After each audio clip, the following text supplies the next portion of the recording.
সুপ্রিয় শিক্ষার্থী বন্ধুরা, আজকে তোমাদের সামনে উপস্থিত হয়েছি একটা সৃজনশীল প্রশ্ন নিয়ে। যে প্রশ্নটা সিলেট বোর্ড 2025 সালে এসেছে, তার গ নাম্বার প্রশ্ন নিয়ে আমরা আলোচনা করতেছি।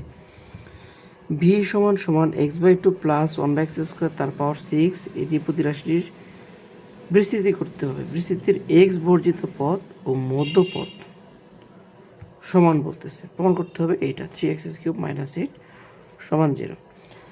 আচ্ছা, এখানে বর্জিত পদ বলতে কি বুঝবো? যেটা এক্স বিহীন পদ, বর্জিত পদ, মুক্ত পদ,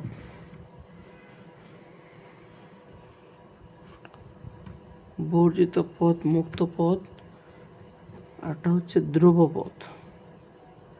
সবগুলো একই অর্থ বহন করে। বর্জিত পদ বললো এক্স বিহীন, মুক্ত পদ এক্স মুক্ত পদ ও এক্স মুক্ত পদ মানে এক্স বর্জিত পদ, ধ্রুব পদ মানে সেখানেও চলক থাকবে না।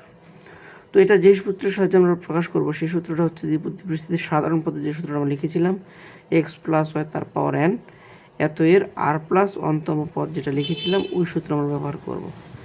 মনে আছে এনসিআর ইন্টু প্রথম পদ, তারপরে দুটার বিয়োগফল বসবে পাওয়ার হিসেবে, ইন্টু দ্বিতীয় পদ, তারপরে আর বসবে কি পাওয়ার হিসেবে।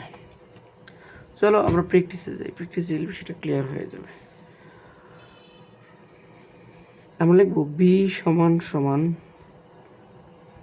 ধরি বি সমান x/2 প্লাস 1/x² তার পাওয়ার 6 এত এর বর্জিত পদ সমান আর প্লাস 1তম পদ।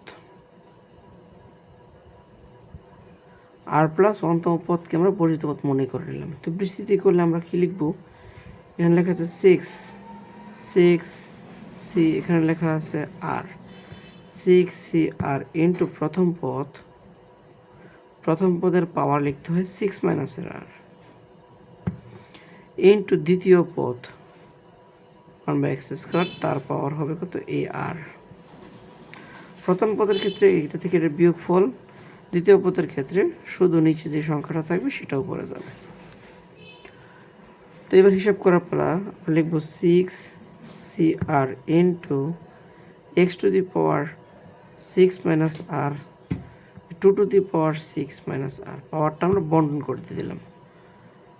তারপর 1 এর পাওয়ার স্কোয়ার 1 হবে, x এর পাওয়ার 2 দুগুণে কত হবে 4 হবে, 6cr ইন্টু এখানেও x আছে এখানেও x আছে, সুতরাং সূচকের নিয়ম অনুসারে এই 6 - r থেকে এই 4 কি হবে বিয়োগ হবে,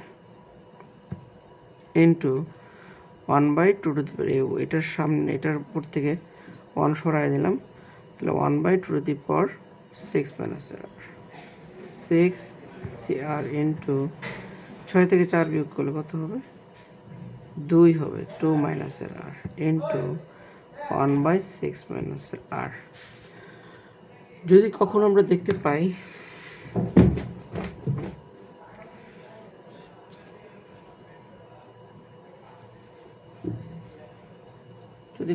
দেখতে পাই যে বর্জিত পদ প্রশ্নে আসছে, তাহলে মনে রাখবে এই এক্স এর পাওয়ার সমান সমান 0, এটাকে লিখব শর্ত মতে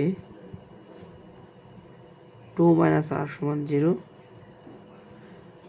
2 = r, অর্থাৎ r এর মান 2 আসছে।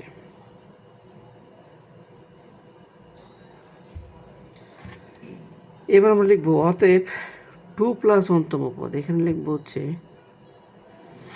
এই জায়গায় লিখব 2 + 1তম পদ, তাহলে প্রত্যেকটা আমাদের ফাইনাল যে রাশিটা আসছে এটা, এই ফাইনাল রাশিটা প্রত্যেকটা আর জায়গায় আমরা 2 বসাই দিব।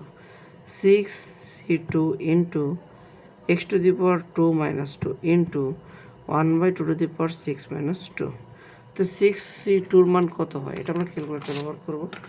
ক্যালকুলেটর ব্যবহার করে লিখবো হচ্ছে 6 শিফট 2, 6 শিফট ভাগ 2 আসছে 15,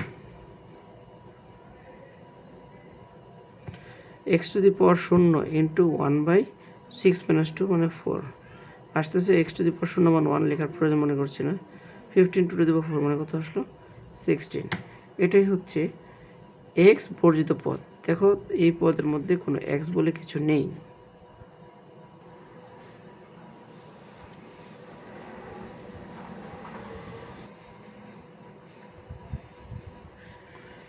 এবার আমরা বর্জিত পদ নির্ণয় করলাম, এবার আমরা মধ্যপদ নির্ণয় করব। বর্জিত পদ আর মধ্যপদ সমান করব, ওখান থেকে মূলত আমাদের প্রমাণটা কমপ্লিট হয়ে যাবে। তো মধ্যপদ চলো আমরা নির্ণয় করি। আমাদের দ্বিপদী রাশি হচ্ছে এটা, এটার পাওয়ার হচ্ছে 6, অর্থাৎ পাওয়ারকে আমরা বলবো n ইকুয়াল টু 6, যা জোড় সংখ্যা।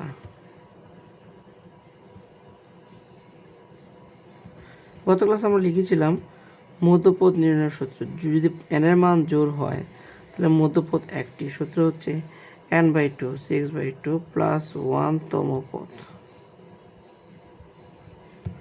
তার মানে 3 প্লাস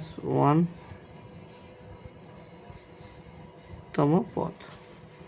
তো আমরা এখানে এই 3কে অলওয়েজ মনে করবো আর, সূত্র বলছে NC, আর n এর মান 6, C আর এর মান 3 ইন্টু প্রথম পদ, তার উপর হচ্ছে এই দুটার বিয়োগফল সরাসরি লিখলাম, ইন্টু দ্বিতীয় পদ, তার উপর হচ্ছে আর এর মান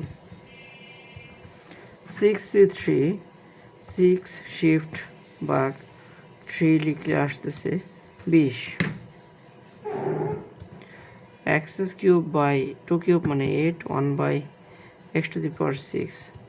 4 দিয়ে কাটলে 5, 4 দিয়ে কাটলে 2, আসতেছে 5/2।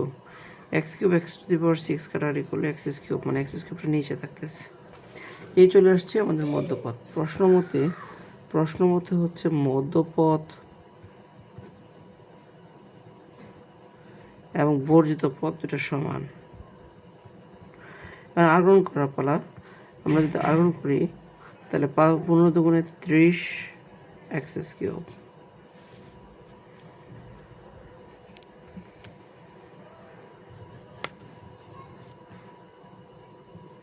তারপর 5 আসতেছে 80। আমরা 10 দিয়ে ভাগ করে দিলাম, 10 দিয়ে ভাগ করলে 3x³ 10 দিয়ে ভাগ করলে 8, অতএব 3x³ মাইনাস 8 সমান 0 প্রমাণিত।